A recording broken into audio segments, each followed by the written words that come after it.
To understand where we are in 2026, you must go back to where it all began.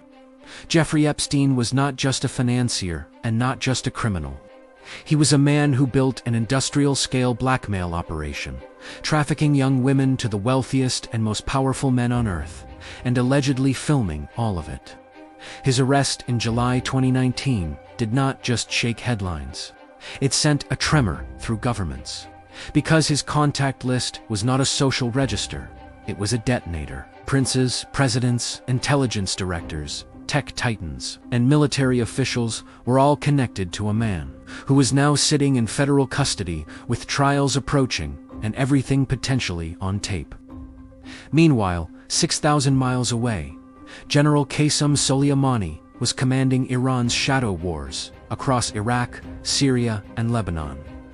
He was Washington's most feared enemy, and perhaps more dangerously, he knew the secrets of America's own covert operations in the region.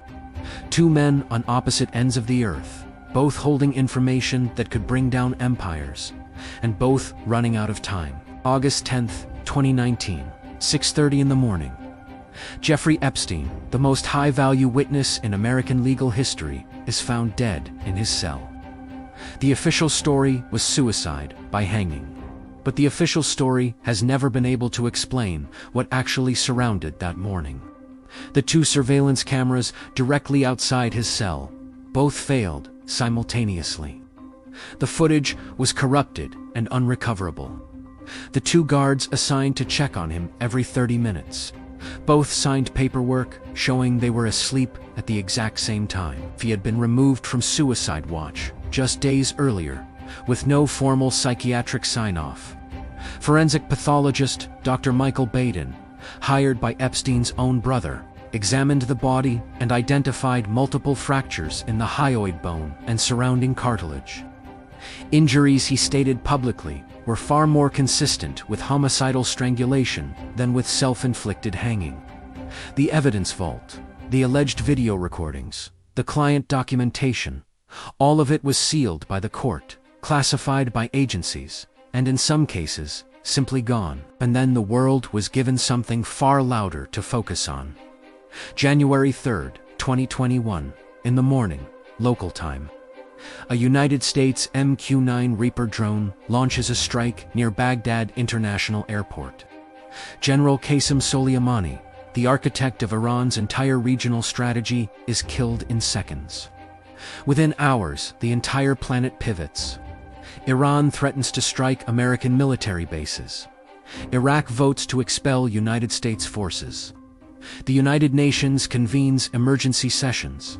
Social media floods with World War III trending in 47 countries simultaneously. Every journalist, every broadcast, every scroll, and every conversation becomes about Soleimani, Iran, and the possibility of war.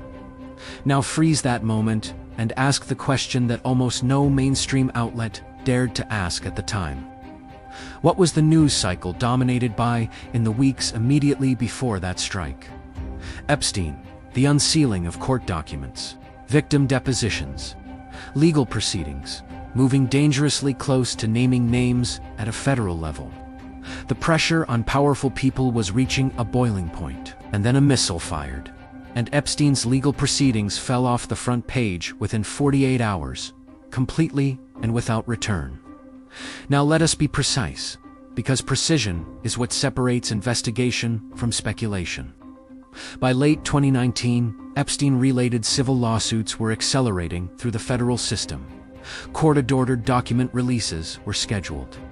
Deposition calendars were being set. The legal machinery was grinding toward public disclosure. The Soleimani strike did not just distract America, it legally complicated the media environment around ongoing proceedings. It shifted congressional attention, Department of Justice, bandwidth, and public discourse all at once. The official justification for killing Soleimani was an imminent threat to American lives. But Senator Mike Lee, a Republican and not a political adversary of the administration, walked out of the classified intelligence briefing, calling it, in his own words, the worst briefing he had seen on a military issue in his 9 years in the Senate. The threat was never independently verified. The evidence was never made public, which means the world accepted a war-level action on faith alone. Beyond the timing, there is the matter of the deeper intelligence intersection. Epstein's operation was not simply criminal. Multiple intelligence analysts and investigative journalists have documented ties between his network and at least 2 foreign intelligence services. Ghislaine Maxwell's father, Robert Maxwell, a media magnate who died under deeply suspicious circumstances in 1991, was widely reported to have been a Mossad asset. The suggestion that Epstein's blackmail operation served intelligence purposes. Keeping powerful figures compromised and controllable is not fringe thinking. It has been raised in British Parliament, in United States federal court filings, and in documented intelligence community assessments.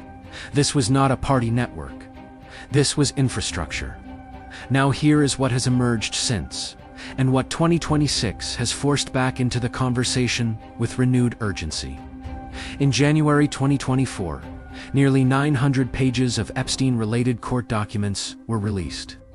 The names that appeared were significant, but investigators immediately noted that hundreds of additional pages remained sealed, protected by orders that have still not been fully challenged or overturned by early 2026. Ghislaine Maxwell, convicted in December 2021, has reportedly told investigators she is willing to name additional individuals.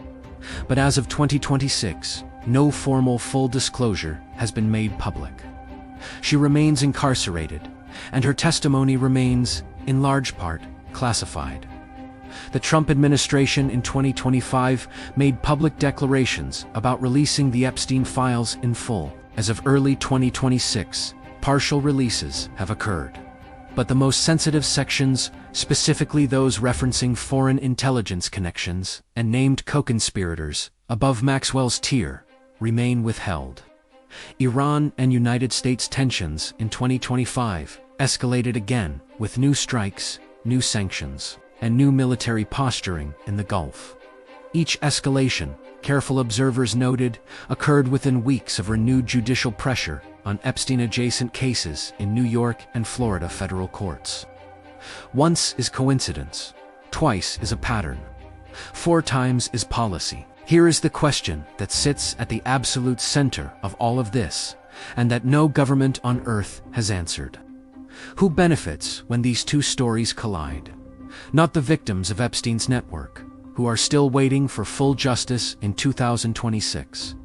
Not the families of soldiers deployed to the Middle East on questionable intelligence. Not the Iranian civilians caught in the economic devastation of escalating sanctions. The people who benefit are the people whose names are still blacked out. The people whose faces never appeared on the evening news. The people who understood something that the rest of us are only beginning to grasp. That in the modern world, the most powerful weapon is not a drone, and it is not a missile. It is a news cycle, aimed precisely, fired at exactly the right moment to make an entire civilization look the other way. But underneath every geopolitical chess move, and behind every classified document and strategic news cycle, there are human beings. There are women who survived Epstein's network, who were promised in courtrooms that the full truth would come out, and who watched the story they had waited years to tell evaporate from headlines within days of a Baghdad drone strike. There are young soldiers who were sent to the edge of war, told the threat was imminent and the intelligence was solid, and who carried that deployment home in their bodies and their nightmares.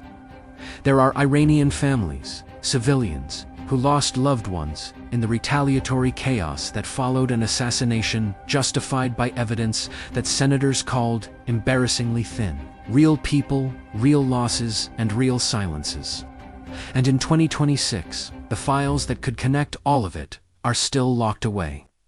Because the most reliable security system ever invented is not a vault.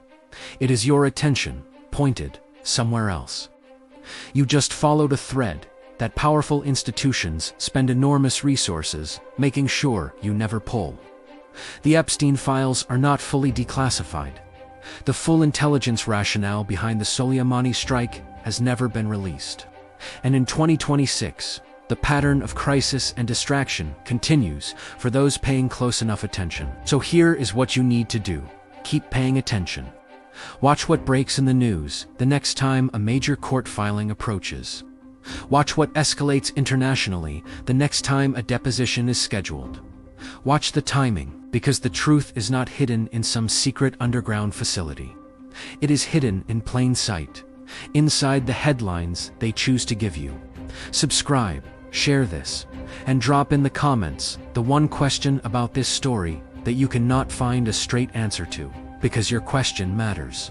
And right now, in 2026, it has never mattered more. It is 2026, and the two most explosive secrets of the modern world are still not fully open. One man died in a prison cell, surrounded by broken surveillance cameras and sleeping guards. One general died in a fireball over Baghdad, justified by intelligence so thin that sitting United States senators called it an embarrassment. And between those two deaths, the most powerful names on the planet exhaled. Because when you control what the world is looking at, you control what the world forgets. This is not a conspiracy theory. This is a timeline, a pattern, and a question that 2026 has made impossible to ignore any longer. By the end of this, you will never look at breaking news the same way again.